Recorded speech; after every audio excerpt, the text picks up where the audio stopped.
Welcome to the show. But we begin today with the news that my guest who is here, Mohammed Hayatu Deen, who has 4 decades of rich experience in the banking industry, has faulted the process which led to the selection of former President of the Senate, Bukola Saraki, and Bauchi State Governor Bala Mohammed as Northern Consensus candidates for the party's primaries.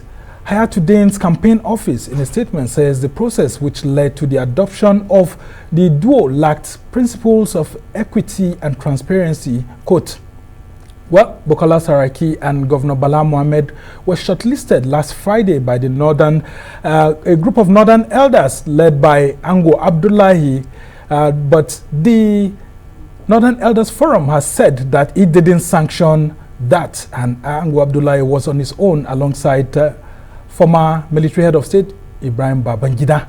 Now, the recommendations of that committee set up by the forum threw open this issue of consensus candidacy of the PDP to these 2 gentlemen, and it was later agreed among them that both should go and meet and further step down for one person so that there will be only one left. Now, there are 17 aspirants jostling for the PDP presidential ticket ahead of its primary election scheduled for next month.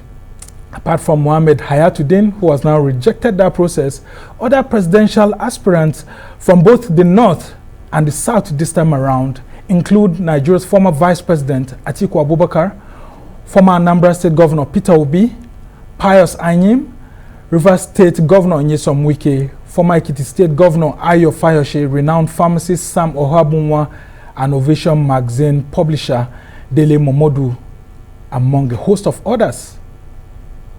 Well, I'm glad to be joined now by the man himself, Mohammed Hayatu Deen, who is a presidential aspirant of the People's Democratic Party. And we will begin from that controversial aspect where you agreed to subject yourself to a process, and a lot of Nigerians were confused why you had to stay away from the outcome of that process. Tell us more about this and how it came about. So thank you very much. I think it is important to put matters in perspective. Number one, the decision to actually come together as 4 presidential candidates to consider the possibility of arriving at a consensus candidate was very deliberate. In the first place, the discussion that took place was probably about 6 weeks ago. I wasn't there. So the trio of Bukola Saraki, Bala Mohammed, and Aminu Tambuwal actually got together in order to see the possibility of, rallying around one candidate. The reason was simple, that they felt that the field is very large, both in the north and the south, and it was therefore very, very important not to leave a fragmented field that can actually result in an acrimonious convention. So it was absolutely done in good faith.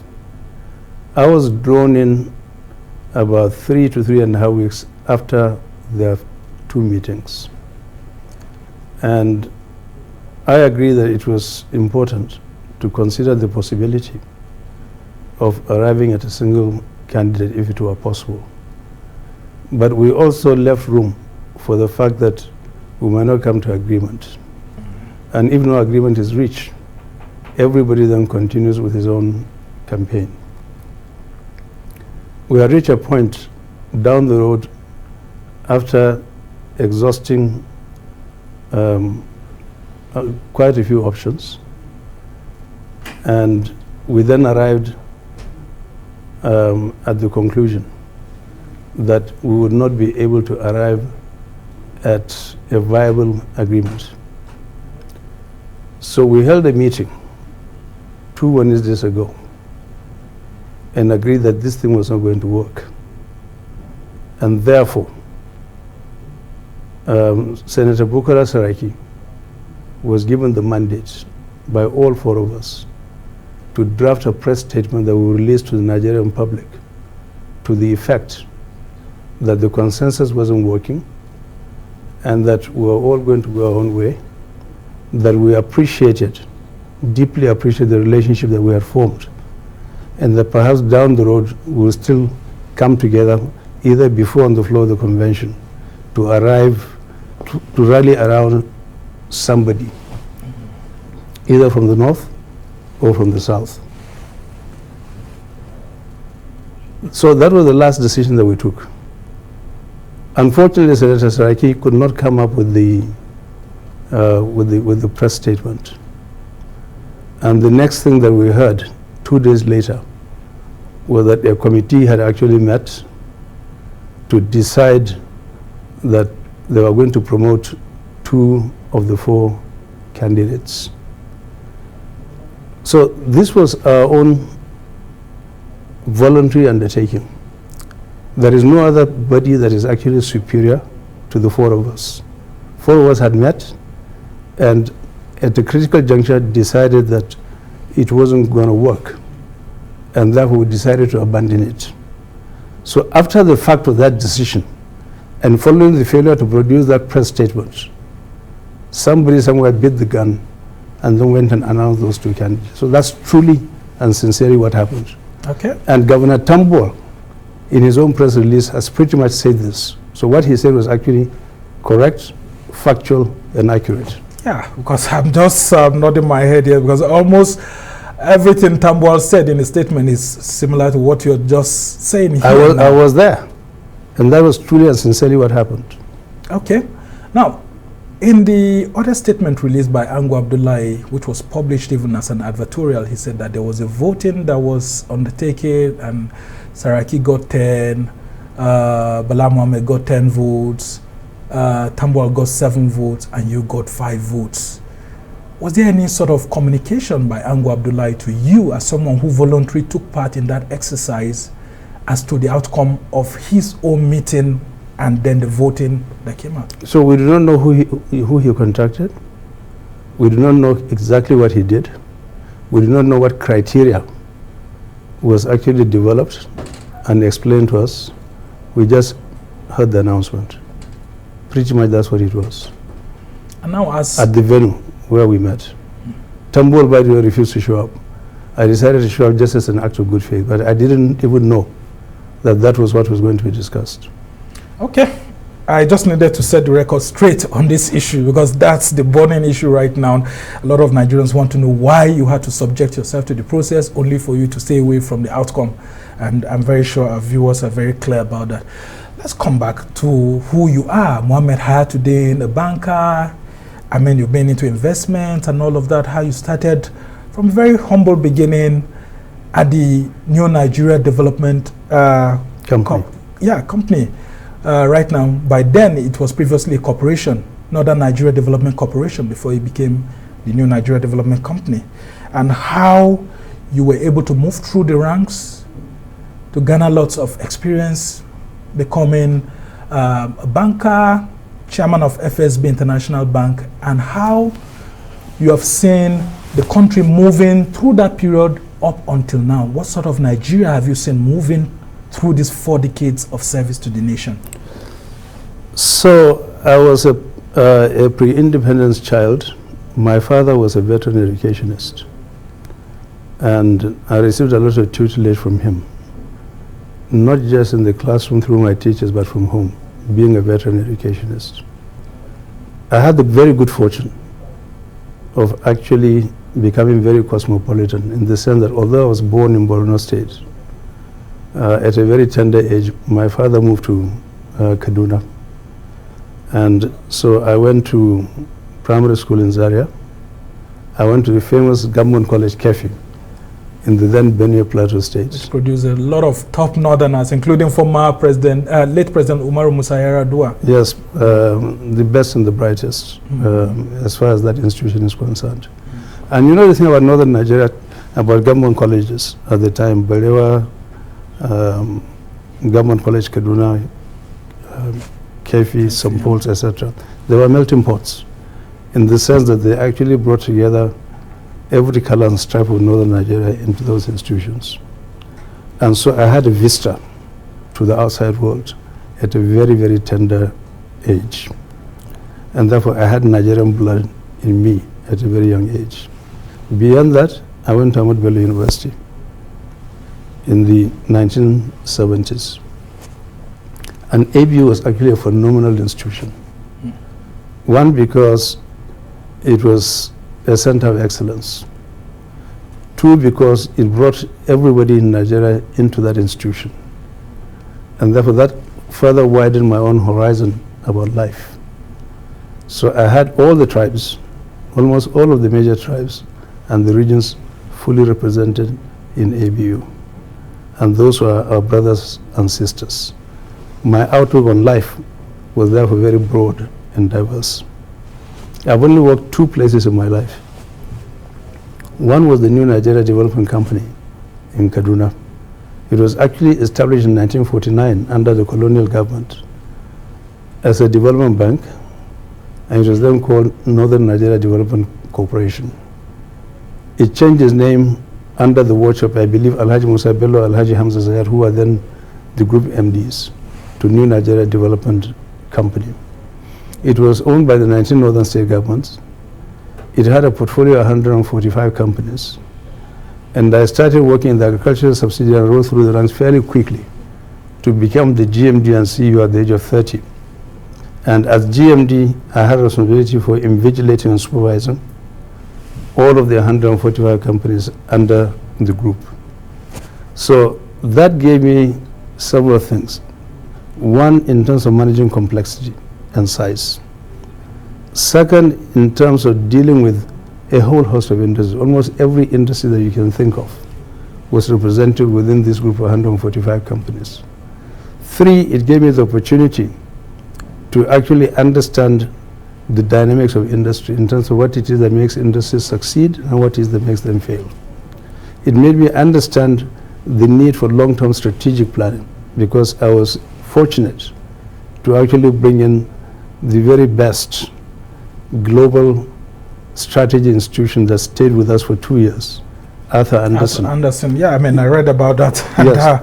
And, I want to talk about your boardroom experience and all of that, especially the NNDC was an institution that, I mean, had all the trappings of the investments of the entire northern Nigeria. And for you to have been handed such a portfolio at a very young age, what was the difference? What was that thing that made, you know, these northern leaders to actually want to put such a huge conglomerate into your hands? Well, first of all, I was able to go through every rank before I got there. So I was an executive director in 2 divisions before I actually became GMD. I didn't jump anything, but I was a quick study. I was a very quick study. Second, by nature, I'm a perfectionist. And many of the values that were instilled in me by my dad had turned out to be actually very, very useful. Thirdly, there's the element of fate and luck as well. So that cannot be discounted. But what is more important is that having gone there, did I attend to my duties with courage, conviction, professionalism, and a sense of excellence? And I dare say, without sounding immodest, or at the risk of sounding immodest, that I had the energy and the dynamism to actually move NNDC to become a very, very innovative and dynamic financial institution. And I went through a major change management process. So you created lots of reforms before you eventually exited that institution. Now tell us about, because I'm interested in knowing how the North was in those days, and then how the North related with other components, parts of the country. If you look at how we play our politics today, even in the world of business, there seems to be this separation of people wanting to be north, south, and all of that, which some say it's hindering the development of the country. How was the relation between those in power and those even in the private sector like within the period you served? So Nigeria was a fairly stable and sound society. And there was a sense of unity that actually went back to the colonial days.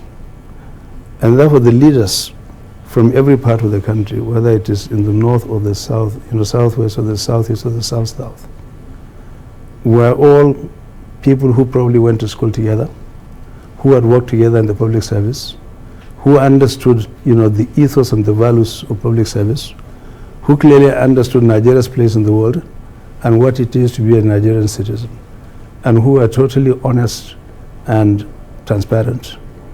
And their fundamental focus was to actually serve the country to the best of their ability. They were not interested in any of the bells and whistles of office or the trinkets that go with it.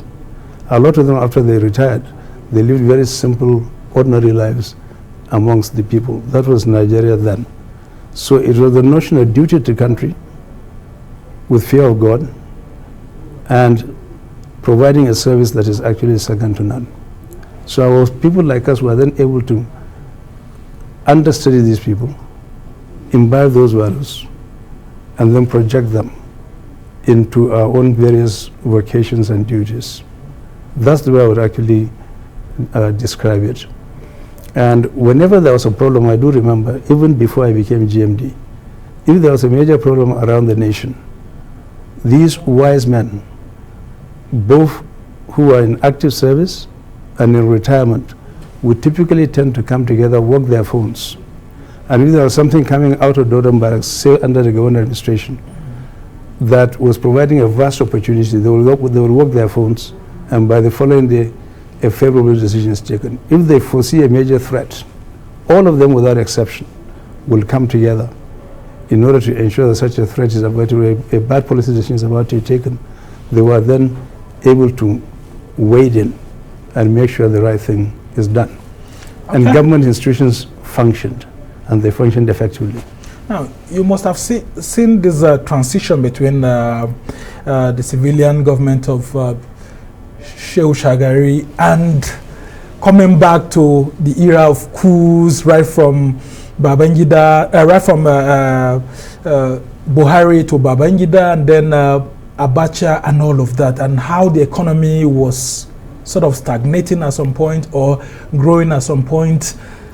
Why was it difficult for a lot of Nigerians who are industrialists, businessmen, and so on, for example, to rally around someone like Shonekon, who was brought in as a replacement by Babangida because he was trying to see how he could bring technocrats like you into government to drive a nation different from politicians and some people who President Buhari would like to refer to as noisemakers?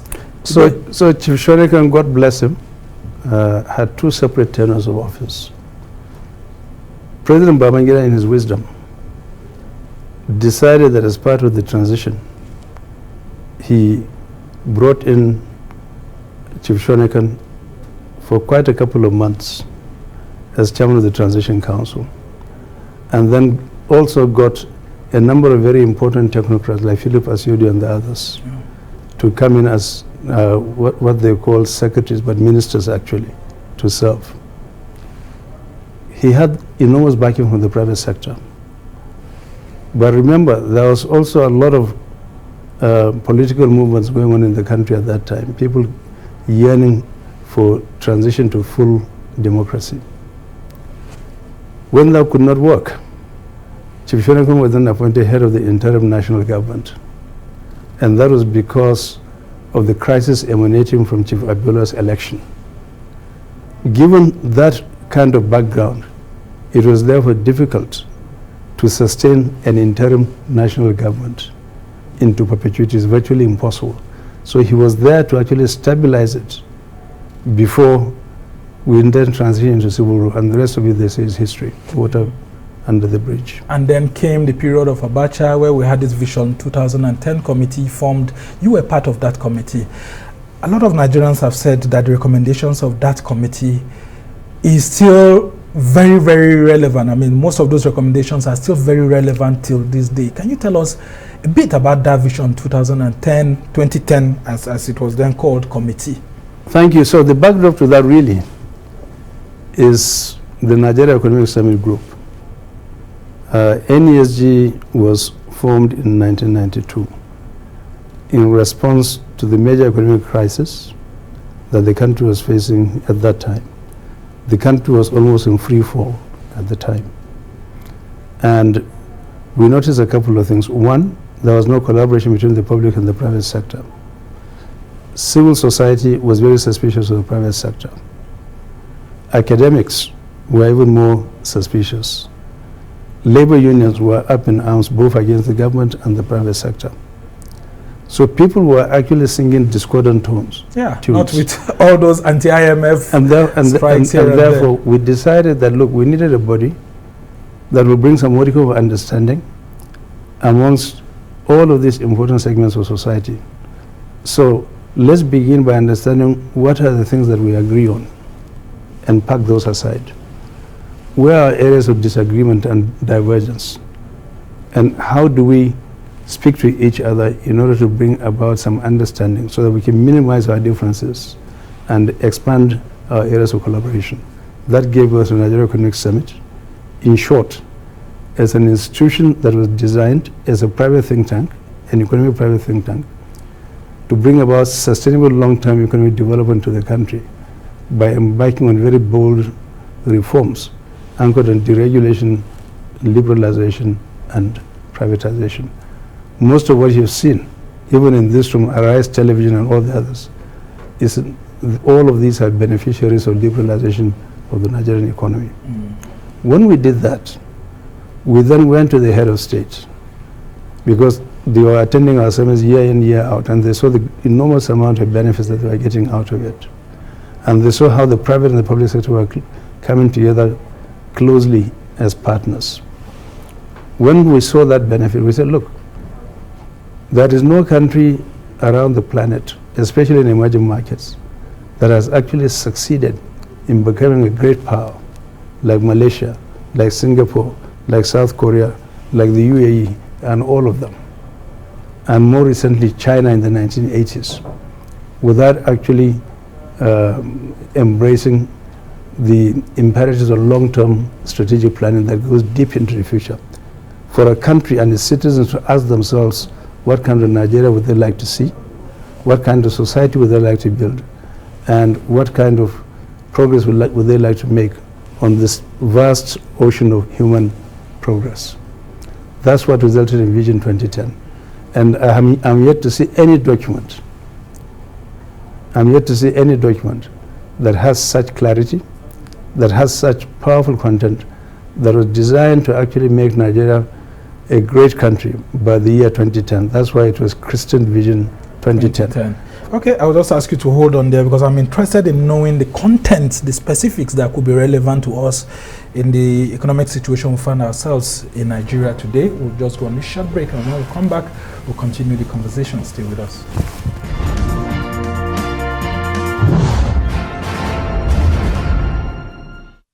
Welcome back to the Arise interview, where we speak to the newsmakers as well as ordinary people doing extraordinary things around the world and featuring the voices at the heart of the conversations. I'm Somna Sambo.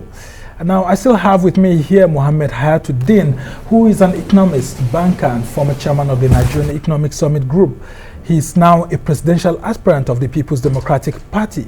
Now, while at the New Nigeria Development Company, he rapidly rose to the position of Group Chief Executive and was responsible for providing leadership, direction, and oversight to 140 subsidiaries and associate companies under the group's portfolio. He was subsequently appointed to head FSB International Bank, which is previously the moribund Federal Savings Bank, where he was charged with transforming the institution into a viable and profitable commercial bank. Now, during his career, Hayatu Deen has brought his broad experience in corporate and investment banking, organizational transformation, and project management to various capacities in other organizations. He has been chairman and director of several organizations, including the Nigerian Stock Exchange, council member, Northern Nigeria Investments Limited, Nigeria Hotels Limited, Kaduna Textiles Limited, and that's just a few. Now, he now intends to use his rich experience to govern Nigeria, beginning from the 2023 general elections. Well, he's still here with me, and I just come straight to the issue of Vision 2010 that I said before we went on that break. I'm interested in knowing the key things contained therein and why it's been difficult for other subsequent governments to implement the recommendations. So a vision document is nothing but a strategic plan. but a plan that is focused on the long term. Because many strategic plans for institutions are either 3 years or 5 years. This is a 15-year plan designed to move Nigeria from where it was to a completely new pedestal that will make it one of the leaders in the emerging markets, socially, economically, from the point of view of science and technology, and many other aspects of life, in terms of peace, security, stability, raising the quality of life for people in order to minimize or eliminate poverty altogether. That was our objective by Vision 2010. The key lessons, and I think the lessons are very, very important. Leadership is important. The military establishment that empaneled Vision 2010 did not for a single day interfere in our activities, which went on for 1 year. Second, Chief Shonekan, who was the chairman, was a very avid listener. He was calm, cool, and collected. He was able to reconcile differences without fear or favor and without antagonizing anybody. So therefore, people had implicit trust in the leadership of Vision 2010. Number 3, there were 210 of us in the room debating in and out for about a year. When we started, believe it or not, summer, people were quarreling for the first 2 or 3 weeks. As is usual with Nigerian situations. Well, with many things in life, even in other countries, people begin with their differences. And when people realized that this was a very genuine and noble cause, gradually and systematically, people came together. Within 3 weeks, our areas of differences were minimal. Minimal. Let's say we collaborated on 98% of the issues. So those are the foundational things required to actually produce such a great document. The things to take away from that document are the fact that, number one, it has to be holistic. You have to look at the totality of Nigerian society. And you do it with fairness, equity, and justice to accommodate everybody under the tent. Number two, it's not just those 210 people in the room, believe it or not, but we involved a lot of Nigerians in the process. And we had influencers and change agents and ambassadors and town halls, people who are busy actually disseminating this message all around the country.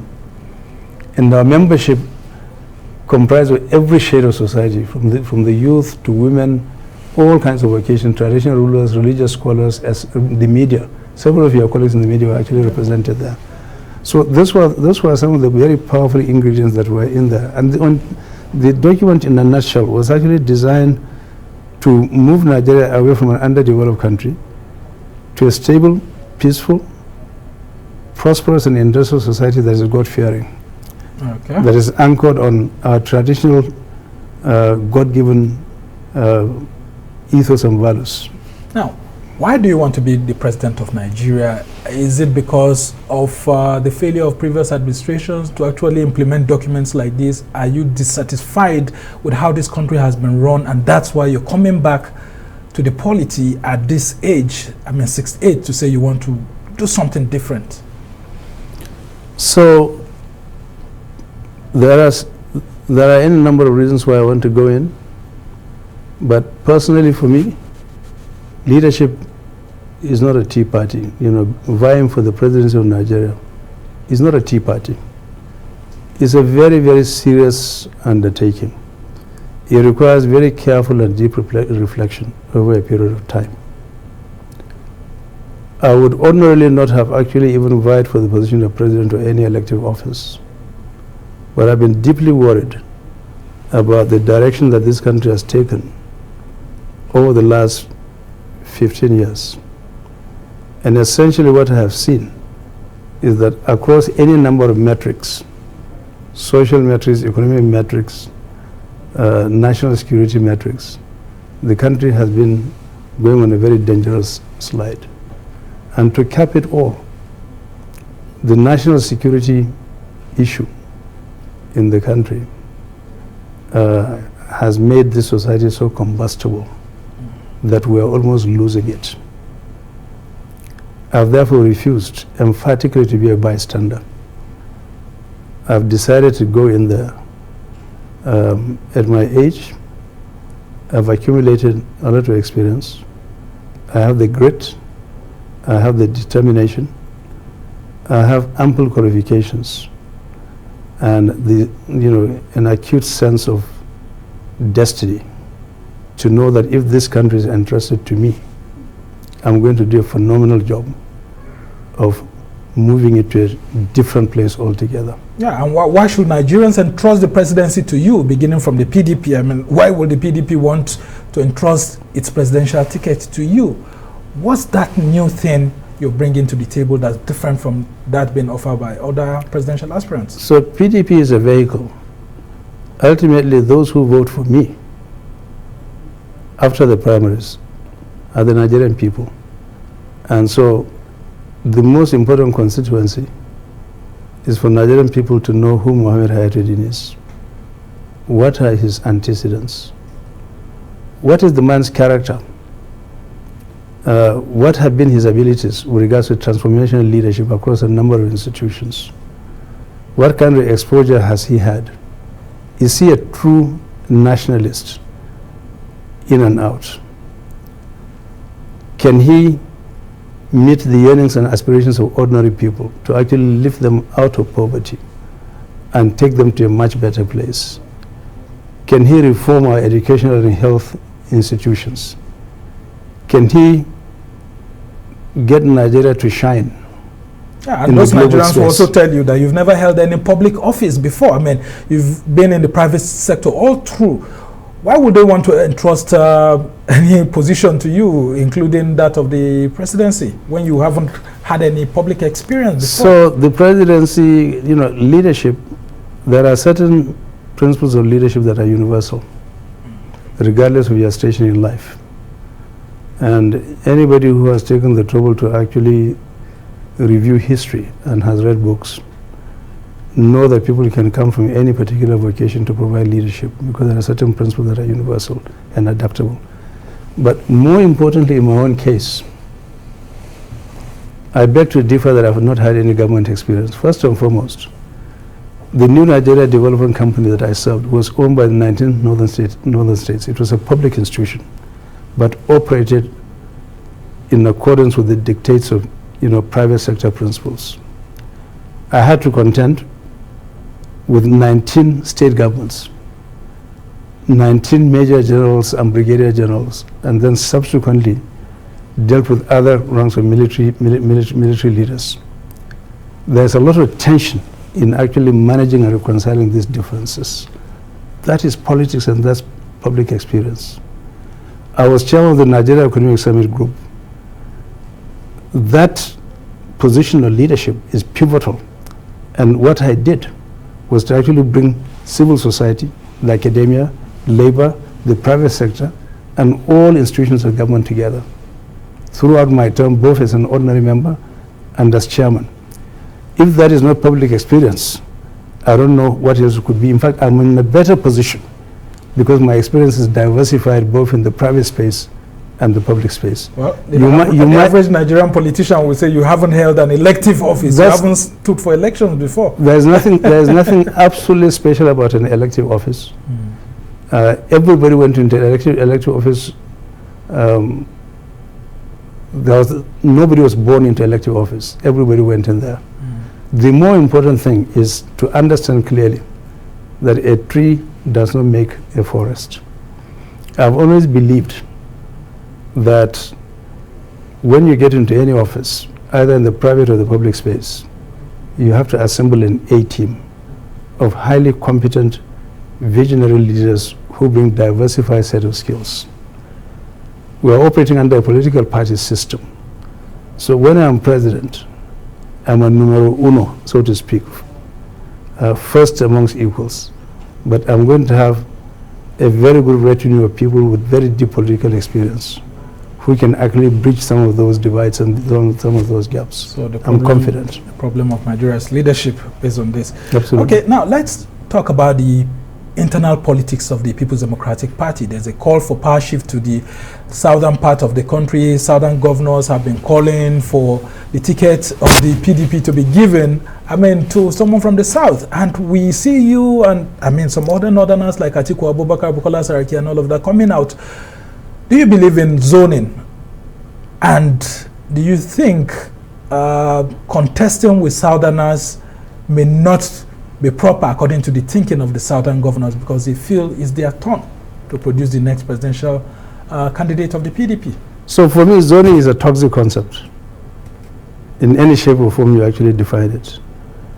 We live in a democratic space, and any Nigerian, whether from the east, the west or the south, in vying for political office, needs to cultivate the habit of actually building alliances across the country. The Constitution and the electoral law prescribes in very clear detail how you go about contesting an elective office and the basis upon which winners and losers are actually declared. Abiola was able to win an election simply because he invested the time and the effort all across this country in order to forge a very strong alliance, which enabled him to go into that election, to even defeat Tofa, who was a very popular guy in his home state of Kano.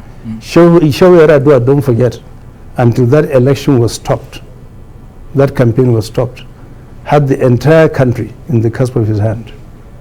Almost becoming president then. Almost becoming president at the time. I had to cancel that exercise. Okay. After 8 years of a Buhari presidency, do you think it's actually right, based on the politics of the country, for a northerner to become the next president of Nigeria? So I don't know what laws or statutes you are citing to suggest that because President Buhari has been president, no other person from that part of the country should do so. I think Nigerians have to decide. We've come of age now. Between 1998, so in 1998 it was ceded to the Southwest deliberately because there was a major event that took place because of Abiola. 25 years hence, we are still at it again. I think the country has moved forward. We should put this behind us and rally around a person or set of persons who, regardless of their creed or their color, are able to provide service of distinction and quality to this country. And you think you are that person? I am that person. I believe I can. That's why I went into it. I've never done anything on the fly in my life. I've never done anything that is a fluke. I've studied this thing very, very carefully. I'm deeply worried about where Nigeria is headed, where it is now, and I know that this is one of the greatest countries that God Almighty has created on earth, and that we can actually take it to its manifest destiny. Yeah, but your party, the PDP, has zoning enshrined in the Constitution. The sharing of power or rotation of power between the northern part of the country and the southern part of the country. Are you not worried that with this tension that the PDP's constitution is being jettisoned and not being followed? I think this dust has been deliberately raised because every time we're approaching an election cycle, there's a lot of storm and dust that is raised before things settle down. Well, it's in the constitution actually. Second point I'd like to make is that I'm not in the party leadership. The party leadership is deliberately and methodically actually taking this through to a logical conclusion. So it's not for me to comment on what the party is already doing. Yeah, the neck of the party is scheduled to meet. Yes. And a final decision will be taken on that. But what gives you the confidence that you, Mohammed Hayatu Deen, can defeat an Atiku Abubakar, a Bukola Saraki, a Nyesom Wike, a Peter Obi, after all these persons haven't held some top political positions in the country, and you being looked by some of the party members as a newcomer to the PDP? So what you call top political position in the country is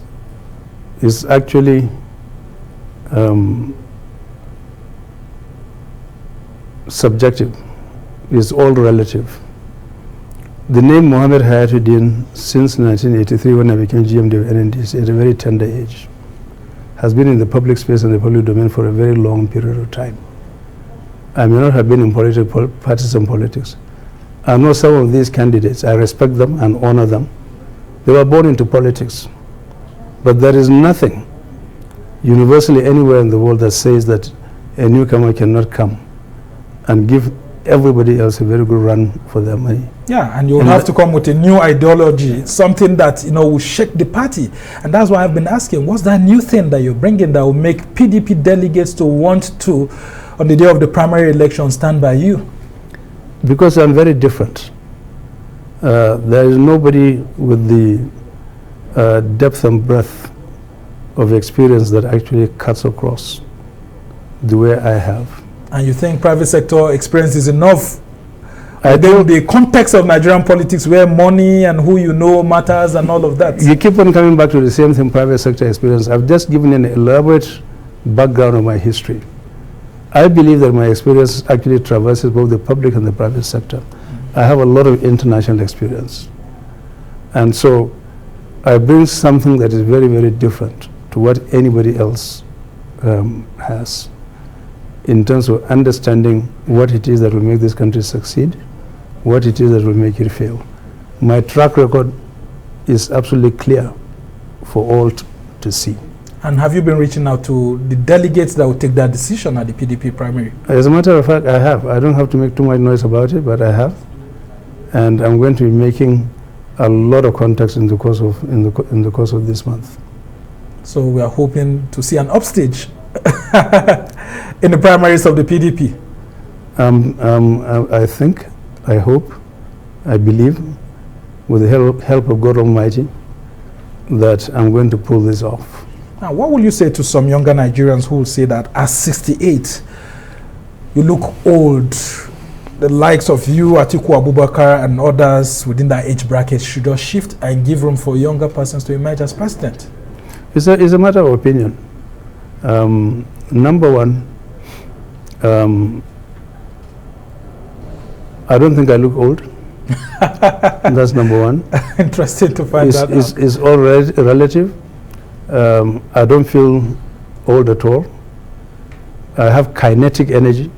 My energy level has traditionally been very, very high. I'm extremely energetic and very, very productive. My work ethics are very, very strong. I'm ready for the task at hand. And I personally believe, and I don't have any health challenges whatsoever, I will be able to do this job and do it with distinction. A lot of Nigerians are asking this question because the office of president requires a lot of energy for you to be able to move around, sell government ideologies, and then to be able to meet the yearnings of Nigerians, because there's so much to be done. And the electorate keeps saying that it's not just good enough for someone to say, I want to be president. What exactly do you want to do that will provide the difference? Now, let's start with insecurity, for example. How would you resolve the issues of insecurity as we're seeing it in different parts of the country, especially the north where you come from? Okay, so with regards to the general subject of security, I think it is important to understand that many advanced nations around the world, and also in emerging markets, take a much broader concept of security. It's not just military power and weapons. The concept of security over the last 20 years, 15 to 20 years, since 9/11 has been broadened to include energy security, economic security, cyber security, food security, climate security, environmental security. All of these things need to be actually marshaled together. So when you're dealing with the issue of security, you're looking at it economically, humanistically, diplomatically, and from a military standpoint. So you need to look at this thing from a much broader perspective than just an issue of insurgents, because they are all interlinked. If you deal with one without dealing with the others, the problem would never ever go away. I would begin by plucking some low-hanging fruits. In other words, dealing with the need to actually stamp out and push back the issue of current state of insecurity by rearming the armed forces, increasing the numbers, reorienting their attitude towards this highly unconventional war where the enemies are actually living amongst us, very, very mobile, very nimble. And so, okay. Okay, well, I have just been told that my time is almost up, but I want to ask you this question before we go. Your party, the PDP, says President Buhari's government has mismanaged the economy. What has been your own view, and how do we have a better country where the people are prosperous? Okay, so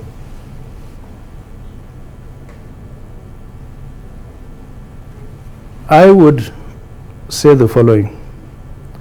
Number one, there are major structural issues to do with the social system and the economic system. So we're looking at the entire ecosystem. It requires a very hard-nosed approach designed to put this into three different buckets. What are the immediate short-term actions that you need to do in order to fix a broken system? There are lots of low-hanging fruits. So you need to bring the very best of your managers using their imagination and skills to deal with those short-term issues and stop the bleeding. The second thing is a recovery phase.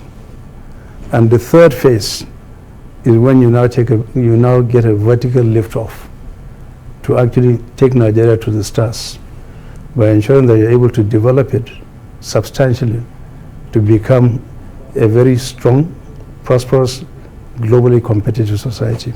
Okay. I mean, it's an ongoing conversation, but just before we go back to the first issue we talked about, consensus, did you sign any document at all to actually show that you would agree or abide by any outcome reached by that arrangement for the consensus? So we had actually done a draft MOU, but it was not executed by all the four parties, and therefore it collapsed. That was when we decided that it wasn't going anywhere. So it's no longer binding on you? Not at all. How about the likes of Bukola Saraki, Bala Mohammed, and Tambuwal? Is it binding on them? Tambuwal didn't sign. So, I mean, it's only binding when all four parties sign. It's not a document of one person, a document of four people who have decided to enter into a collaborative arrangement. So it's null and void. Okay. We must thank you so much, Mohammed Hayatu Deen, for giving us an insight into the sort of president you would want to be if given the opportunity by Nigerians ahead of the 2023 general election. Mohammed Hayatu Deen is the presidential aspirant of the People's Democratic Party. I mean, he's a northerner from Borno State, and he has said all that he needs to say. It's left for Nigerians and the people of the PDP to actually want to give him a trial or not. Well, that's how it's been for this edition of the Arise interview. Do join us again tomorrow from me and the entire team here in Abuja. Goodbye and thank you for watching. I'm Sam Nasambo.